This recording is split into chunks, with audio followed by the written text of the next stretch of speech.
안녕하세요. 부동산 투자 매물 정보를 드리는 태성입니다. 오늘 소개해드릴 토지 매물은 김포 고촌에 위치한 토지인데요. 현재 김포 고촌은 엄청난 황금을 품은 토지라고 할 수 있습니다. 앞뒤 뜬금없이 이게 무슨 소리냐라고 하시는 분들이 계실 텐데, 이 영상을 끝까지 다 보시면 여러분들도 납득하실 거라 생각됩니다. 신도시 개발이 거론될 때마다 김포 고촌 지역과 감북 지역이 거론되고 있고, 그때마다 땅값이 오른다는 뉴스를 보신 분들이 많으실 텐데요. 이 두 지역을 살펴보면 현재 감북지구의 경우 토지 대부분이 개발이 되어서 더 이상 개발이 될 토지가 거의 남아있지 않은 상태고, 김포 고촌 역시 주위에 개발 안 된 곳을 찾기가 어렵습니다. 이 두 지역 공통점을 살펴보면 5호선의 양쪽 끝에 위치하여 서로 대칭을 이루는 지역으로 마치 데칼코마니처럼 물감을 종이의 한쪽 면만 그렸다가 종이를 접어서 핀 것과 같은 모습을 하고 있는데요. 현재 사진상에 보이는 보라색 선이 지하철 5호선 노선입니다. 노선을 살펴보면 하남시청 아래쪽으로 가밀지구 초입까지 5호선이 뚫려져 있는 것을 확인하실 수 있으실 텐데요. 감북지구 쪽을 살펴보면 현재 3기 신도시로 발표가 된 교산 신도시가 보이실 텐데, 현재 교산지구, 감북지구에는 지하철이 없습니다. 그럼 여기서 한 가지 질문을 여러분들께 드리도록 하겠습니다. 여러분들은 신도시 개발 중에 있는 교산지구에 지하철이 생길 거라고 생각하시나요? 아니면 안 생길 거라고 생각하시나요? 당연히 높은 확률로 지하철이 생길 것이라고 누구나 예상이 가능합니다. 신도시이고 사람들 유입이 많은 곳은 지하철을 만들 수밖에 없고, 여지껏 다른 신도시 개발을 했을 때도 그래 왔었으니까 기대 심리가 작용을 하는 것이죠. 그럼 지하철이 들어온다는 것이 확정일까요? 아무도 모릅니다. 그저 사람들의 기대 심리로 지하철이 들어간다라고 예상할 수 있는 것뿐이죠. 반대로 김포 고촌 쪽은 정확한 노선만 정해지지 않았을 뿐 이미 5호선 연장이 확정되었다고 발표한 바 있습니다. 여기서 중요한 건 감북지구는 기대 심리로 지하철이 생길 것이다라는 예상일 뿐이고, 고촌은 공사를 아직 하지만 않았을 뿐 확정이 된 사실이라는 겁니다. 이것만 놓고 봤을 때 여러분들이 두 지역 중 한 곳에 투자를 한다라고 하셨을 때 감북과 고촌 어느 쪽이 더 가치 있다고 생각하시나요? 당연히 지하철 연장 확정이 된 김포 고촌이 가치가 더 높습니다. 지하철이 확정적으로 들어오는 건 이미 확인을 했고, 그럼 환지 방식의 개발인지 아니면 강제로 빼앗는 몰수 방식인지를 짚고 넘어가야 되는데, 아시는 분들은 아시겠지만 역세권 개발 법률이 제정이 되면서 환지 방식으로 적용을 하기로 이미 옛날에 법이 바뀌게 되었습니다. 그렇게 바뀌고 난 뒤 환지 방식으로 진행된 첫 번째 지역이 바로 오송역과 여주역인데요. 이 지역들을 시작으로 차례대로 여러 지역들이 환지 방식으로 역세권 개발 적용을 하였는데, 쉽게 말해 옛날에는 역세권 개발을 하게 되면 인근 토지 지주들이 쫓겨났을지 모르지만 지금은 그런 식으로 개발을 하지 않는다는 것이죠. 근데 이게 이번 토지 매물 정보와 무슨 상관이 있냐 궁금하실 텐데요. 이번 시간에 소개해드릴 토지가 바로 역세권 토지가 될 확률이 높은 토지이기 때문입니다.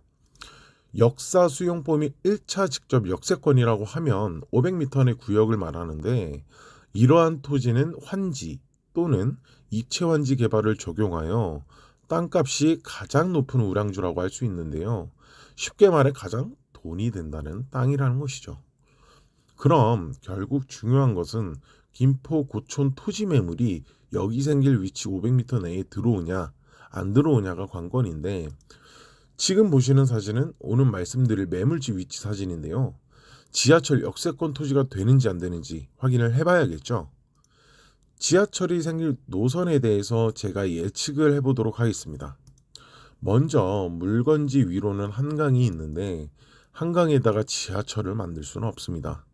이걸 미루어 보아 지하철역이 생길 곳은 김포 지역 안쪽 지역이라고 할 수 있는데요. 안쪽에 지하철역이 생긴다고 했을 때 지하철역이 생길 수 있는 예상 방향을 세 가지로 나누어 보았습니다.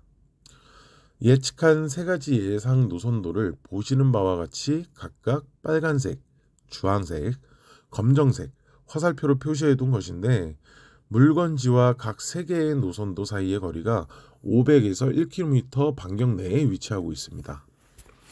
특히 역사를 중심으로 가까우면 가까운 토지일수록 복합 고밀도 역세권 개발이 가능해지는데 이렇게 되면 용적률 1500%를 적용받습니다. 이 말은 뭐냐? 용적률 1500%를 적용받는 준주거지나 상업지에 적용하는 100평의 토지가 있다라고 하면 15층 높이 규모의 건축물을 지을 수 있습니다. 쉽게 말해 백화점이나 쇼핑몰 혹은 주상복합 빌딩을 건축할 수 있는 입지라는 것인데 만약 여러분들이 가지고 계신 토지가 고밀도 역세권 개발이 가능한 토지로 앞서 말씀드린 토지와 조건이 같다라고 한다면 여러분들이라면 어떤 건축물을 지으실 건가요? 1층에서 3층 높이의 규모의 건축물을 지으실 건가요? 아니죠. 당연히 백화점이나 쇼핑몰, 주상복합 빌딩을 건축해야 시세 차익 부분에서 큰 수익을 얻을 수 있는데요. 앞서 예상하는 지하철 노선 방향 3곳 중 제가 지금 말씀드리고 있는 매물에서 어느 방향으로 여기 생기던 모두 500m 이내 범위의 높은 확률로 초역세권 고밀도 토지가 될 수 있다라는 겁니다. 물론 5호선 연장이 확정은 되었다고는 하지만 여기 3가지 방향 중 어디에 들어갈지가 정해지지 않았죠. 그치만 어느 방향으로 들어가던 해당 매물이 예상 노선도 중심에 있기 때문에 높은 확률로 역세권 토지에 포함될 가능성이 있다라는 것이죠.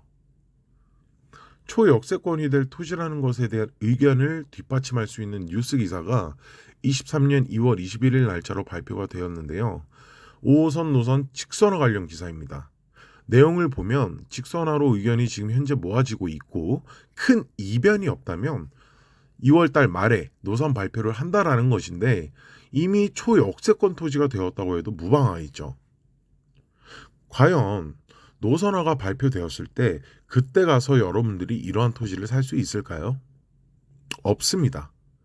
반대로 여러분들이 그런 토지를 가지고 있다고 하신다면 파실 건가요? 팔면 안 되죠. 가지고 있기만 해도 시세는 계속 올라갈 테니까요. 또 한 가지 입체 환지 개발 방식이란 것이 있는데 우리가 알고 있는 일반적인 환지 방식은 토지를 개발하여 개발된 토지를 돌려주는 것인데 입체 환지 개발 방식은 건설업체와 협약하여 개발된 땅 위에 건물까지 올리고 땅과 건축물 일부를 같이 돌려주는 것을 입체 환지 방식이라고 합니다. 이 입체 환지 방식의 대표적인 예가 바로 구리 인창동인데요. 보시면 아시겠지만 구리역과 160m 떨어진 상가입니다. 노란색으로 색이 칠해진 부분들이 모두 입체 환지 방식으로 개발이 됐다라는 표식인데 심지어 상업지도 아니고 준주거 용지입니다. 근데 여기 코너 자리에 있는 상가를 살펴보니 도시지역 준주거지역으로 표시가 되어 있고 공시지가만 2,600만 원입니다. 실제로 거래되는 가격은 공시지가의 3배에서 4배라는 건 다들 아실 겁니다. 실제 거래되는 가격을 보수적으로 계산한다고만 했을 때 평당 8,500만 원이라는 것이죠. 그럼 과연 이 건물을 한 사람이 가지고 있을까요? 아닙니다. 130명이 지분으로 가지고 있었던 겁니다.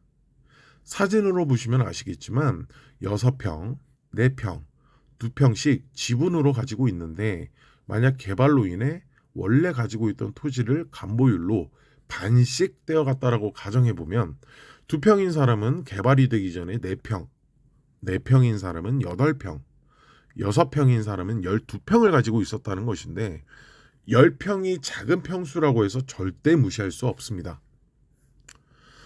좀 전에 말씀드렸듯이 이 상가는 현재 평당 8,500만 원대인데 입체 환지로 돌려받기 전에 땅으로 가지고 있었던 사람들은 얼마를 주고 이 땅을 샀을까요?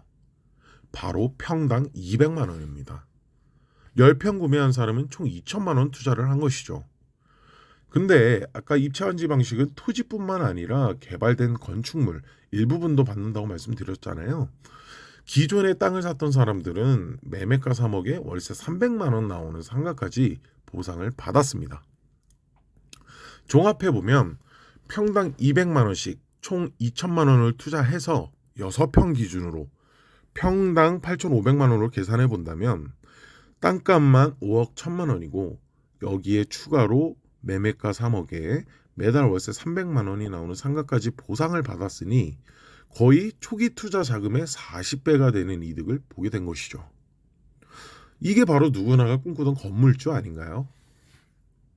오늘 말씀드리는 토지가 임창동 상가 사례와 같은 건물주가 될 수 있는 토지인데 당연히 이런 토지는 금방 분양이 될 테니 서두르셔야겠죠.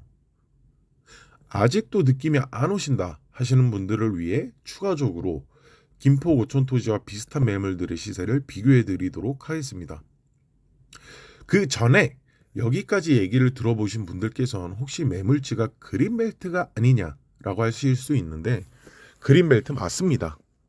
다들 그린벨트에 대해서 안 좋은 인식을 가지고 계신데 최근 뉴스 기사를 보면 경기도가 그린벨트 해제 지역을 늘려나감으로써 경기도의 본격적인 그린벨트 해제를 예고했는데요. 도대체 왜 해제를 예고한 것일까요? 그 이유는 개발은 계속해서 진행이 되는데 개발을 할 토지가 없기 때문에 기존에 묶여 있었던 그린벨트 토지들을 해제하기 시작한 것입니다. 즉 개발이 활발히 일어나는 곳의 그린벨트는 빠른 시일 내에 풀릴 수밖에 없다라는 얘기와 같은 거죠. 그럼 다시 본론으로 돌아와서 고촌과 비슷한 매물들의 시세를 살펴보도록 하겠습니다. 지금 보시는 매물지는 서울 감복동 인근 주변 매물인데요. 현재 사진에 나와 있는 숫자 1번 땅들을 보시면 강변에 위치한 토지 매물인데 그린벨트의 수변 인근 토지로 가치가 떨어짐에도 불구하고 평당 400만 원에 형성이 되어 있습니다. 이런 토지에는 백숙을 파는 음식점이나 가든 카페를 개업할 수는 있겠지만 아파트나 상가는 들어갈 수가 없는 땅임에도 불구하고 현재 평당 400만 원이라는 겁니다. 그럼 수변 쪽 말고 내륙 쪽 매물도 살펴볼까요? 지금 보시는 매물은 김포 고촌 매물과 같은 임야이고 감북지구에 위치한 매물입니다.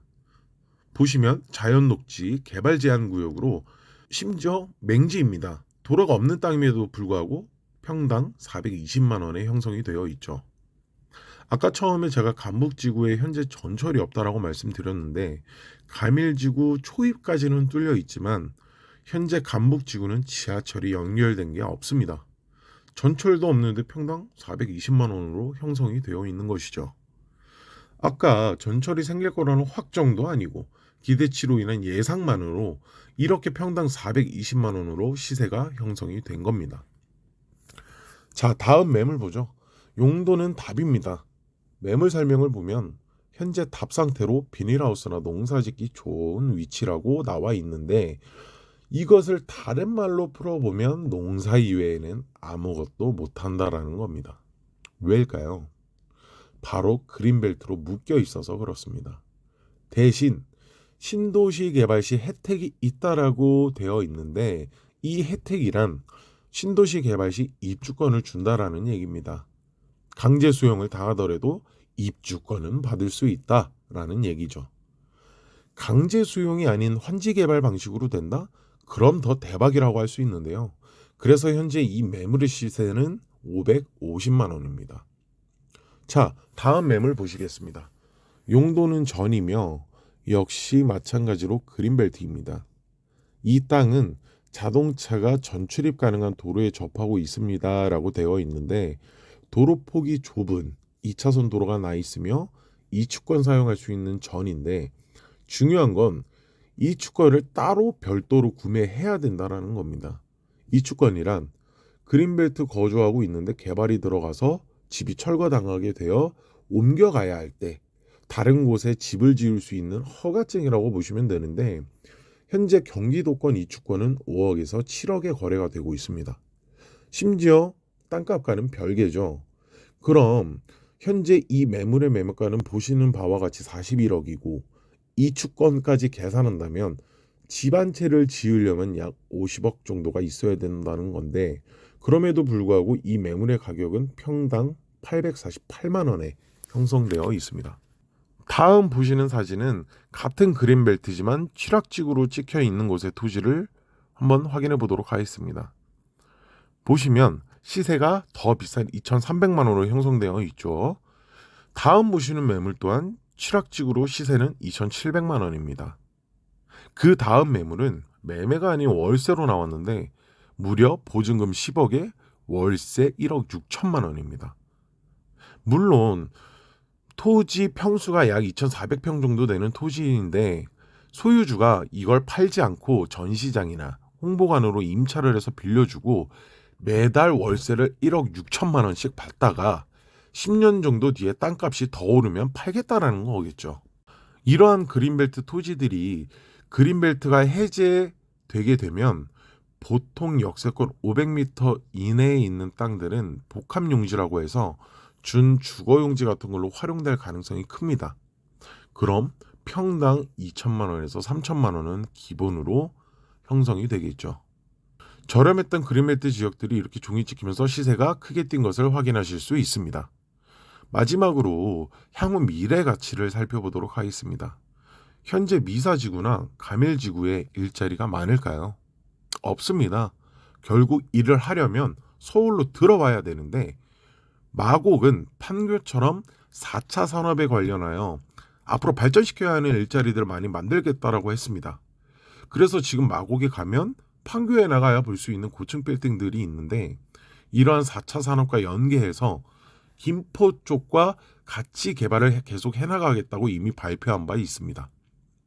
그럼 미사나 간북보다 김포가 지금은 뒤처져 있는 것처럼 보여도 처음에 말씀드렸던 것처럼 전철 5호선 연장이 확정된 상황이니 5년 뒤쯤이면 간북하고 비슷해질 거고 일자리들도 더 많아지겠죠. 그럼 결국 시간이 지나면 지날수록 시세가 간북을 뛰어넘는 건 시간 문제라는 겁니다. 이런 대박 땅을 지금 현재 주변 시세의 3분의 1 가격도 안 되는 가격에 분양 중에 있습니다. 이러한 조건을 가지고 정말 다시는 찾아오지 않을 일생일대의 찬스일 수 있는 그런 토지를 이 정도 가격에 분양받을 수 있는 기회는 다시 잡기 힘들다라고 감히 말씀드릴 수 있습니다. 편하게 전화 주시면 보다 자세하게 안내 드리도록 하겠습니다.